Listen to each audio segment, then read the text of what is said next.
Hi friends, welcome to my channel. నేనైతే ఇక్కడ గోధుమ పిండి దోశలు వేస్తున్నా నైట్ డిన్నర్కి. మా ఆయనకైతే ఈ గోధుమ పిండి దోశలు అయితే చాలా ఇష్టంగా తింటున్నాడు. అసలు ప్రాసెస్ కూడా చాలా ఈజీ. గోధుమ పిండిలో కొంచెం ఉప్పేసి కలిపి పెట్టుకొని ఒక 10 నిమిషాల తర్వాత వేసుకుంటే చూస్తున్నారు కదా ఎంత మంచిగా వస్తున్నాయో. అసలు తిప్పేయడం కూడా చాలా ఈజీ, పెనానికి అంటుకోకుండా వస్తున్నాయి. అట్లా తడి క్లాత్తో తుడుచుకొని వేసుకుంటే పెనానికి అంటుకోకుండా మంచిగా వస్తాయి దోశలు అనేవి. ఈ దోశలు పల్లి చట్నీతో కానీ కొబ్బరి చట్నీతో కానీ తింటే టేస్ట్ అయితే సూపర్ ఉంటాయి. నేను ఇక్కడ దోశ వేస్తుంటే కింద కూర్చొని మా బాబు పల్లీలన్నీ కింద పడేసిండు.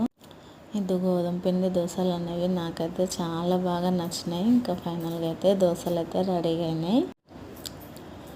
ఇక్కడైతే మా ఆయనకి ఇంకా వేసి ఇస్తున్నా, తింటున్నాడు మంచిగా ఫోన్ చూసుకుంటా తింటున్నాడు. నా వీడియో నచ్చితే లైక్ చేసి సబ్స్క్రైబ్